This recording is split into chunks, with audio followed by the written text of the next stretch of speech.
Hello, my name is Starlight. Welcome to my YouTube channel, and I'm reaching out to all of you beautiful souls out there. I hope you were able to get out in nature like Starlight has today. What a beautiful day.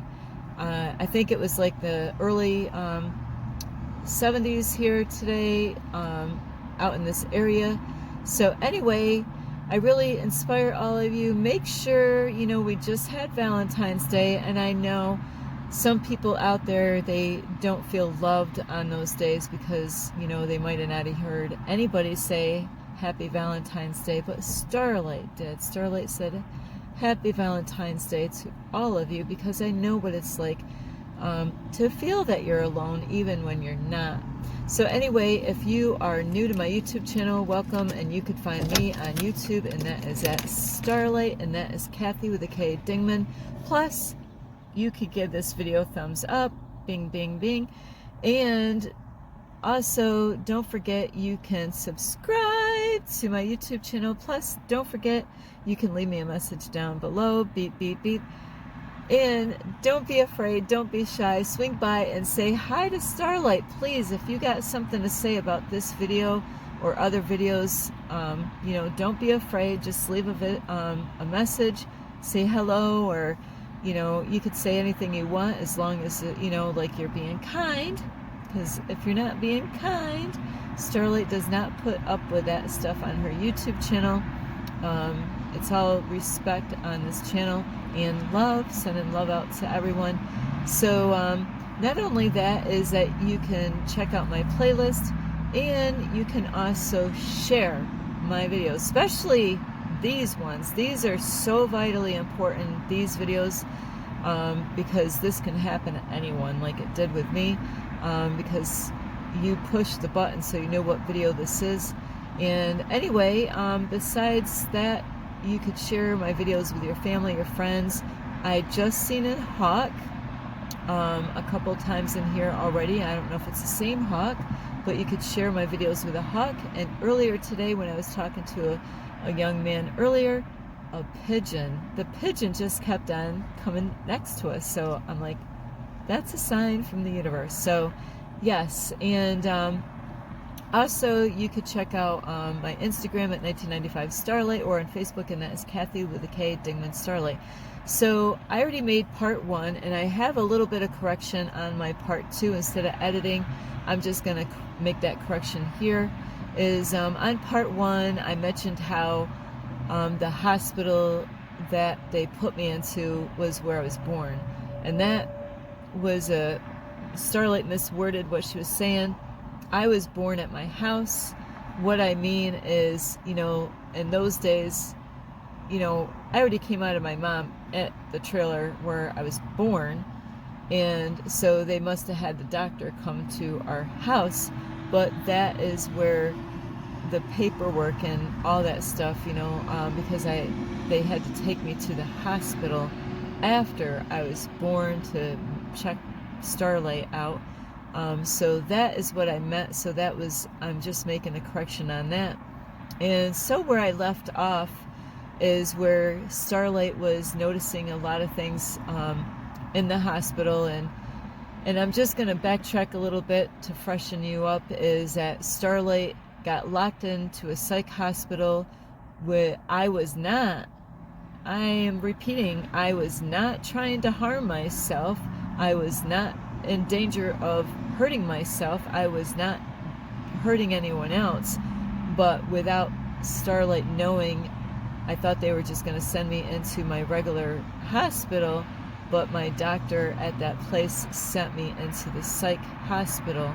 So Starlight is locked up, and now she's noticing what is going on. And like I mentioned in the last video, is my daughter was in this video, in this hospital, and she volunteered to go in there. When you volunteer, that means when you go in there voluntarily, that means you can get out right away. You don't have to. They can't force you to stay in there. Now, if they had to put you in there because you were going to harm yourself or others, that's an involuntarily being sent into the hospital. But my daughter volunteered, went in there, sent herself in there because her head was in pain, and it was after hours. She couldn't just go in and see any doctor or anything like that, but that's what she did. So, and they were trying to lock her in and not let her out. They were trying to get her medicated and to keep her in the hospital. They did not want her to get out, so she had a very hard time freeing herself from that same hospital. So Starlight did not want to go to that hospital, but then bam, Starlight's in there, and she was scared out of her mind because my daughter was just in that hospital, and then I ended up being in there. Like I said, I wasn't harming myself, and if you did not watch part 1, you're going to want to watch part 1 first, because I can't repeat everything again on part 2. So take the time out, to check out part 1 before you watch this video. There's no sense in you watching anymore until you watch that one first. And now I'm gonna, continue with what I was starting to say on my part 1 at the ending of part 1 video. So as I was letting you know, is the staff in that hospital is trained to follow you around, listen to what you're saying, spy on you, okay? And in there, like I said in the last video, there's absolutely nothing to do unless you're going to watch TV all day long. Okay, let's just sit there and waste our time. There's nothing absolutely to do except for to go in the waiting room that they had, where everybody can sit and watch TV. Now, if they are watching soap operas, guess what? Everybody's watching soap operas. It's not like you get the choice, to watch whatever you want. Unless you're the only one in there and nobody's in there, you can get what you want to watch. But you're gonna just get stuck while everybody else, if they're gonna watch the news, you're stuck watching the news. So that is what that is like in these hospitals. And unless you can come with an agreement and say, hey, everybody, like if there's 20 people in one room, like how are you going to get everybody to agree, yeah, let's watch that, so that is unlikely. You're going to have some problems there. So, and like I said, there's only a room where they had music, where you can pick what channel, station that you wanted to watch. But other than that, there's absolutely nothing to do in there. And the other thing that they did, which I didn't realize until now that I'm making a video, is that they had, and Starlight has a whole bunch of them in her car. I love them. It's these black and white spotted notebooks, and they give you one. So if you want to write, that was, I didn't realize it until now, is that, if you like to journal, if you like to write, if you, just whatever, they gave you a notebook, and you got short little pencils, that had no erasers on there, and so you could write. And if you wanted a Bible, you could have a Bible. So that was it. So Starlight actually was journaling in her notebook, and I didn't know what these people do in these hospitals, and all of them do the same thing. It's not like they tell you this when you get in there. They are sneaky. They are very sneaky.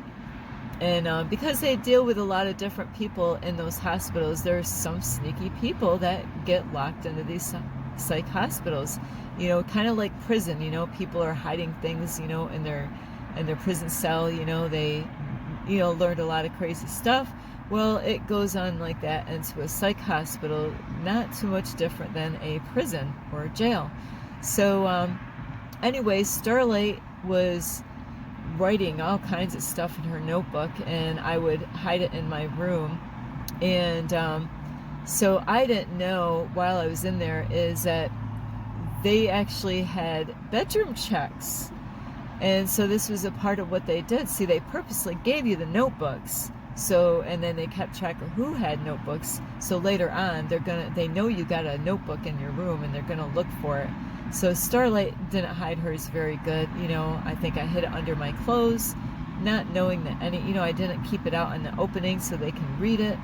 So, so they knew what Starlight was saying in her notebook, and I was on top of their shit. I was like, oh my, the staff. I was complaining about the staff, and wanting to get out, and mentioning different things. So they went in there and found my notebook and read what I was saying, and I just felt that is my privacy. But their whole thing is, like, if you were thinking about killing yourself, it was their right to know what you wrote in that notebook. So with that being said, is like I said in the other video, is that these people purposely, they got information when before you even got in there, about what triggers, Starlight, like, if something was to trigger you, tell us your triggers. What would trigger you to get upset or mad or angry? We want to know. And so, like, if you told them that information, which I did, that they were purposely triggering people to get a reaction or get them to respond in a negative way, because, hey, if you're going to get upset that I do something to you, that's exactly what this hospital is doing to these people. And like I said in the other video, there was a lady named Kathy, spelt differently. She was walking around in a hospital, and they were neglecting her many times. She was asking, going to the staff, and I watched her, and I'm like, why aren't they even doing anything with her? She's asking for help, and they wouldn't even do nothing with her. So she walked around in the hospital saying, I must be invisible. Nobody sees me. I must be invisible. And she just kept on repeating that over and over again. So anyway, I was scared out of my mind, thinking, oh, great, and I had to, I didn't know anything. My rights, you can't use your cell phone in those places. They take your pocketbook and all that stuff, and they're supposed to lock it. And I realized when I left that place, they stole things out of my pocketbook, things that were in there before, and it wasn't there later on when I left the hospital, when I did finally get free. So you can't trust the staff in there, even if they lock. If you got money or different things in your pocketbook, it can disappear. The staff will steal your stuff. So anyway, I did somehow or another find out in there that I can get a hold of my family. So they have to get my pocketbook so I can get the number so I can call my family. So I let my family know that I'm in there. And they're like, oh my mother is in there. Heather just, whoops, sorry. But my daughter just was in there. So I'm going to have to edit that. So anyway, I was able to get my pocketbook, to get my phone, and then I called up my kids and let them know that, I got locked in the hospital. And those phones in these hospitals, they tap into these hospitals. You can hear stuff. So there's no privacy in this. They have somebody listening. So if you talk to your family member, even though in that room, in that space, there's nobody around, if you said, yeah, they're triggering the patients in here, and they're doing this and they're doing that, they're going to hear every freaking thing that you say. And the reason why is because if you wanted to kill yourself, which that's not why Starlight got sent in this freaking hospital in the first place. If you were planning on killing yourself and you said on the phone to your family and said, yes, I can't deal with this anymore, I want to end my life. Well, this is what they do, is they get that information, and that's how they spy on you. So when my kids found out that I was in the hospital, both of my kids, my daughter and my son, was like, oh shit, my mom is in the same hospital where, like with my son, he would have said my sister just was in there. She was having a hard time getting out, because once you get in, are you going to get back out of this place? And that's how a lot of psych hospitals are. So that's why it's so important these videos get shared, is so other people know that this shit goes on, in lots of psych hospitals everywhere, so we have to get these videos out, and this truth has to get out. So, you think that this has happened to you, Starlight. Well, I wasn't trying to end my life to get in there. I don't know what was going on with me. This could happen to you. Imagine you just having a breathing problem, you're hot, and your doctor just like, or whoever, the police department or whoever, just says, hey, yeah, let's lock her up. and then you are behind the bars, you know, like prison. So that's why these videos are absolutely, this could happen to you, it could happen to your family, your loved ones, your kids, your grandkids. So that's why these videos are so important. And so even my daughter, when she found out, she's like, you know, oh my, gee, it was hard for me to get out, because there's laws and rules in those hospitals, and if you don't know your freaking rights in those places, they're not gonna freaking tell you. But they have stuff on the walls, but if you don't read the stuff on the walls and you don't ask questions, there's a lot of people that have learning disabilities. They have disabilities, different kinds of disabilities, and they might not have any family support. They might not have any friends, and here they are in this place, but they got government health insurance to help them. So if something happens, that the government will take care of their needs as far as any health problems go. And that's what they do. These hospitals, is that they're getting the government money from you, and if you don't have any family to support and love you, you know, like I said, I didn't tell my mom and dad. My mom and dad don't even have a car. What are they going to do anyway? You know, so I did tell my kids. So, and it was a far distance for my family to, it's like, you know, actually it wasn't too bad, like a 45-minute drive from where they lived to get to where I was locked up. So, anyway, in this hospital, like I said in the first part 1 video, the guy that saw me when I was coming in the hospital, when my eyes were glued shut and I couldn't see anything, like I was blind, when he saw me, him and I were like getting in contact, and I love everyone. I'm not afraid of anyone. He had the most beautiful blue eyes, like Starlight has, and he had light colored hair, light skin. He was a Catholic man, a pure man.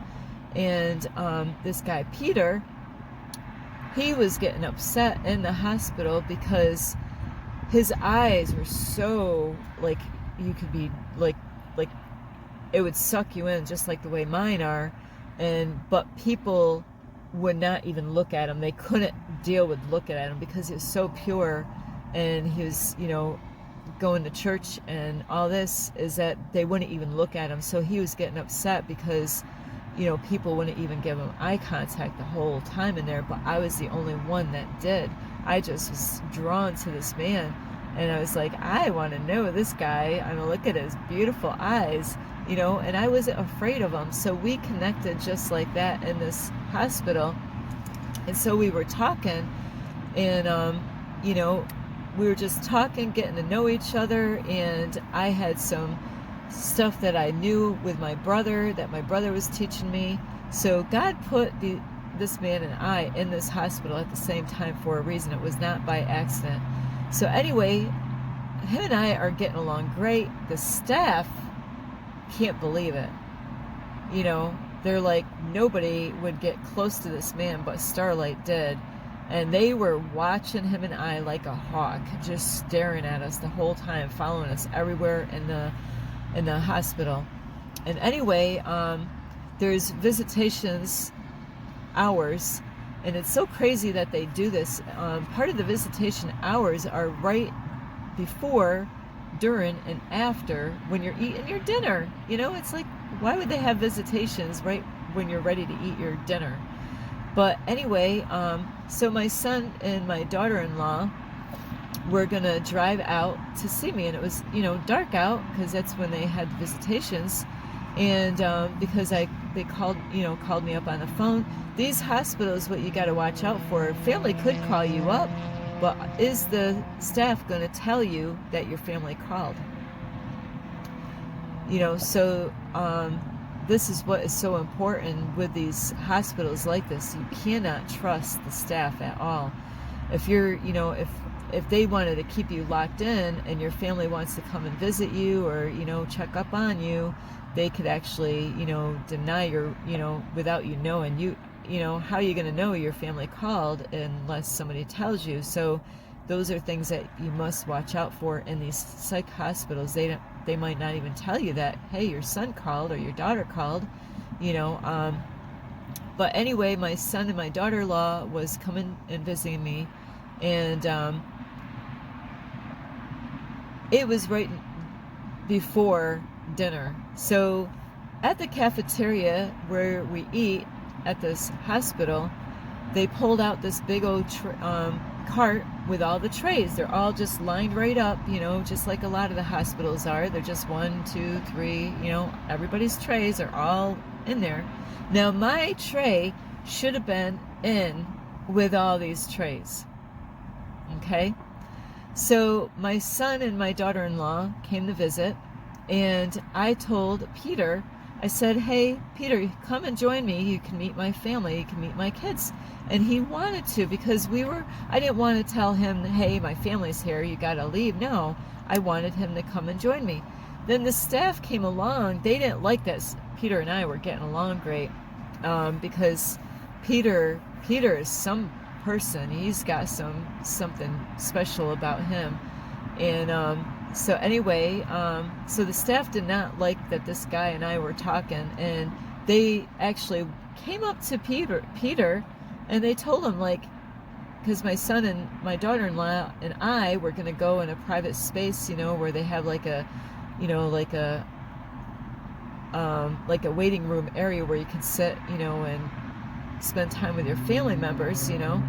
And Peter was just there with me, and we were all going to go, and the staff went right up to this guy Peter and said, Peter, you can't go with them, you can't go with her. And I looked at them, I'm like, I invited him to come with me, you know. So this is how wicked these people are, is that they will play games like this. It was none of their business, you know. I invited this man, and that's how bad they are about watching every move that you make in there. So so they didn't do anything about it because they couldn't. So he did. He joined us, and I was telling my son all the crazy shit that was going on there. I said, they're triggering the people, and the staff already knew what I said in my my notebook. I didn't know that they were going in my stuff. But later on, as I was in the hospital, I found out that they were, you know, like, I found the staff in my room snooping through my shit. So that's how I found out later on that they read my notebook. So anyway, I was telling my son, I'm like, oh yeah, you know, they're trying to get me to have this medication. You know, they actually gave me one thing, and after that I said, no, I can't take anymore. It was something that you put on your tongue and it dissolves on your tongue, whatever medication that was. But I didn't trust the people. I you know, they make you feel like you have to take this, you got to take it, because they tell you if you don't do all these different things in there, you're not getting out.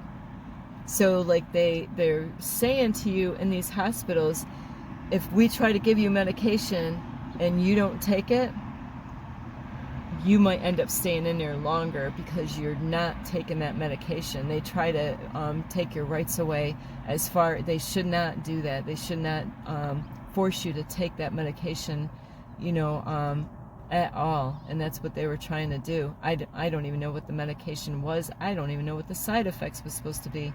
So so my son and my daughter, they were with me for a while, and then they ended up leaving. And so Peter and I, we were going back to the cafeteria because I said, hey, we got to get going, because I was, you know, we knew the dinner was there. But my intuition, you know, I was heightened because of the breathing problem and all that stuff. So I was heightened, like I knew stuff, like my intuition was strong. And something inside of me said, well, actually I got to backtrack a little bit, is when Peter and I went to the cafeteria, I went to look for my tray that should have been on the cart with everybody else's. Peter's tray was there, and a lot of the people were in the cafeteria. They're already halfway done eating their dinner. And so Peter got his tray, and I'm looking, and I couldn't see my tray on the cart. and the where they give you the medications, my tray was behind the glass where the medications are, behind the glass. And it's like,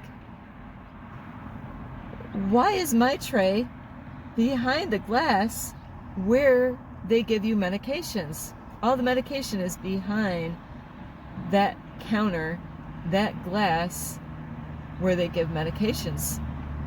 So my intuition said, Starlight, no matter how delicious that freaking food looks, don't eat that fucking food.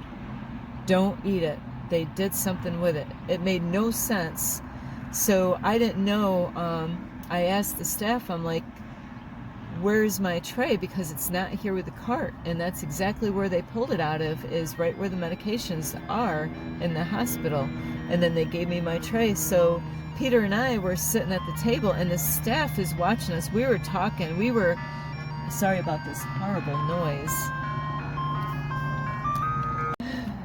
So we were in the cafeteria, and we're sitting together at the table, and Peter and I are communicating like on a deep level of information. You know, we're like trying to figure out reality, trying to figure out how come something doesn't make sense. And you know, like he had some pieces and I had some pieces, and he didn't know me, I didn't know him. But amazingly enough, that we're combining our information, like this is all an illusion. That's what we were talking about. And how you know, like we're like in a computer, like in a you know, we were like, oh man, this is so weird, and we're laughing, we're cracking up because some of the things that we're saying. The staff was just like watching us the whole time. Like they would not take their eyes off of us. You know, they wanted to hear, they couldn't hear what we were saying because they were too freaking far away, and to hear anything that we were talking about. And we were talking about some interesting stuff where I laughed so freaking hard. Sorry. So I was laughing so hard in the cafeteria with Peter as he's eating his food, and my tray was in front of me. And I laughed so freaking hard. It was so funny because we were thinking, like planet Earth, I'm in the computer planet, I'm in the computer planet. And it was so, I mean, like we were both laughing so freaking hard we couldn't handle it anymore. And so the staff is sitting there wondering, what the frig are we talking about? What's so freaking funny? They didn't know because they couldn't hear, because they were too far away. So Starlight is gonna stop right there. This is when I'm at the high peak of this whole story right here. But Starlight is gonna end because the minutes on this video on part 2. So just like a movie, commercial time, you know, you got to go get your popcorn, Starlight. So Starlight's going to end this video right now. This is the high peak of this whole story, this true story. So you got to come back for part 3. Find out what the heck happened here with this food and this guy, Peter. This is the high peak of this whole real true story. So anyway, thank you, and you could give this video a thumbs up. You can subscribe to my YouTube channel. Plus, you can leave me a message down below, beep, beep, beep. And you can also share this video with your family, your friends, a robin and a blue jay. Plus, you can check out my playlist. I tell you, there's other stories and true crazy ass stories out there. And besides checking out my playlist, you can also, don't forget the notification bell, ding ding ding, and you can follow me on Instagram at 1995 Starlight, or on Facebook, and that is Kathy with a K, Ding the Starlight. I love you all. This is Starlight. Namaste. This is Starlight, love, light, and peace.